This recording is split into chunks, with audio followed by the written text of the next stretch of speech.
The following is a special presentation of Miami All Access powered by the Miami University Bookstore. Not just a bookstore, the bookstore. You didn't have a spring game today. Can you just talk a little more about why you decided to just go with the regular practice today?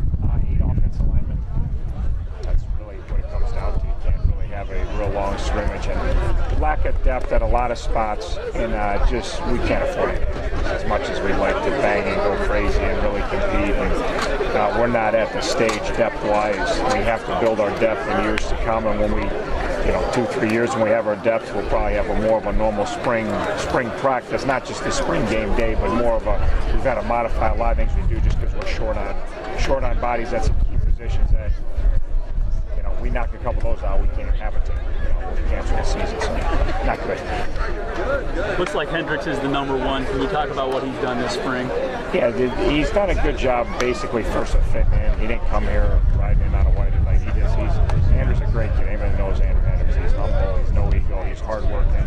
He loves to compete, but he just came in and fit in with all the guys, so he became a great teammate right away.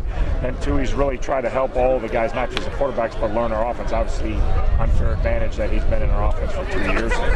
He knows what's going on, but he's done a good job, and the next thing for him is just kind of taking hold of a leadership role for the whole team, which he's capable of. I don't think you really want to do right away because I don't think you want to step on anybody's toes, but I think next fall we're going to count on him to do that.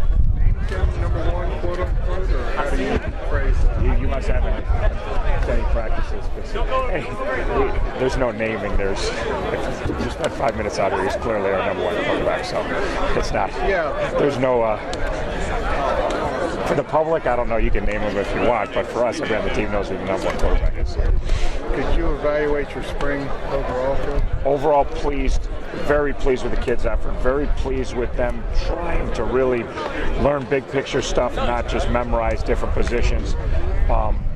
We're a long ways from consistency at every position on our team. We're capable of, on a brief snapshot, doing it right and getting 11 guys to do it right, but could we do it correct enough to win a football game at this point? No, but we got summer and we got fall camp to try to get to that point.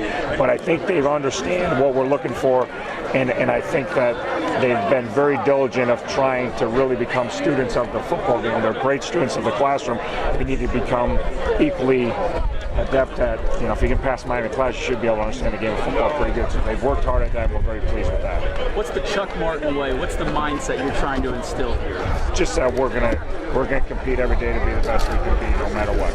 Doesn't matter wins, losses, doesn't matter score.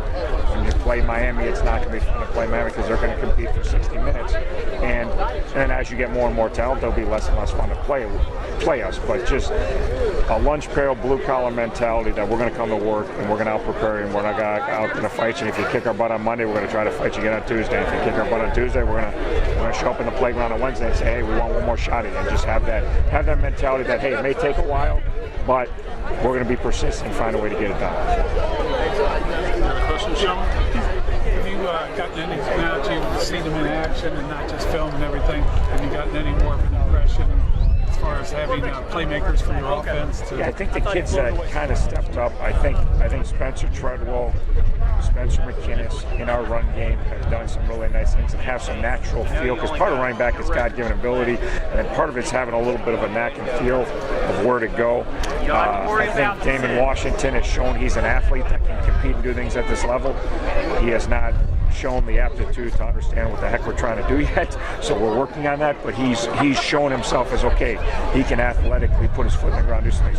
On the perimeter, Frazier has really had things his shoulder our days and be fine, but he's really kind of separated himself from all the other wideouts as far as a guy that can be a playmaker. He's made more plays by himself than probably the rest of the crew all put together, and he's got some abilities. An older kid, he's played in games. Daywand has shown some explosive ability on the perimeter. Orlando David, I don't know how great he's going to be next year, but I think he's got a really nice future at tight end for us. I really think he's got 3 years left, and he's got a lot of raw materials, and he's getting better every day. He's a long ways away, but he's a solid player for us. A lot of people look at the offense and playmakers, of course, but have you seen anything in particular defensively encouraging for you? Or? Yeah, I think there's a couple inside kids that are physical. The Rouser kid and the Winters kid are both physical kids that I think can be formidable run stoppers for us. Justin Albright doesn't take a lot of snaps out here. He's clearly one of our best, if not our best football player as far as he's pretty much doesn't ever get blocked out here, which is unfortunate from the offensive guys, but it's nice for the defense guys.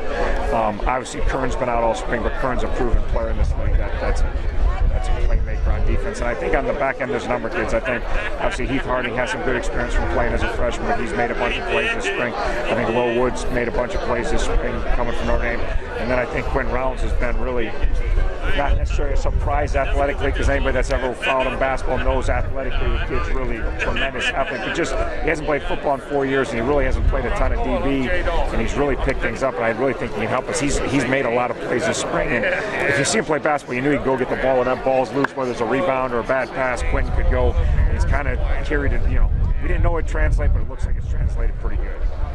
You think you've gotten to a point, I know when you broke, it was big old can't wait. Do you think you're to that point where they're really looking forward to fall? We'll see. We'll see. I think the summer's big for this group. How much do they take ownership of the process this summer? And if they don't, then they're obviously not too excited about the fall. If they do, they're trying to show up this fall and try to win some football games. If they work hard for 4 months, which they have, and done everything we asked what they have, but then when we can't be around them because of NCAA rules, we can't mandate, we can't sit there. They're going to lift and run like that's legal, but they're going to have to do extra stuff on their own. We're playing catch-up. We didn't win any games, so we're trying to gain on people, and they can get a lot of work done. If they do that, then I think we'll know that we got some guys that really want to get this thing quickly turned around. If they don't, then we'll know, hey, we better go recruit and get some people in here that are going to practice 12 months out of the year. You said you wanted to get the basics in and that so that they can practice right. Right. Yeah, I think we're there. No, I feel good about that. I think our defense kids could go without a coach in the room. I think they could watch tape together and critique each other and communicate and, hey, we need to do this better. And I think they can go off the field and do some 7-on-7 and do some O-line, D-line stuff and help each other. Like critique, you got to kind of coach each other if the coaches aren't around. So I know offensively the quarterbacks can do that. Andrew can do that. So I think he can kind of run so it's just are they going to be pulling teeth, or is everybody just going to show up on their own? That's the big we're not in a position we take 3 months off.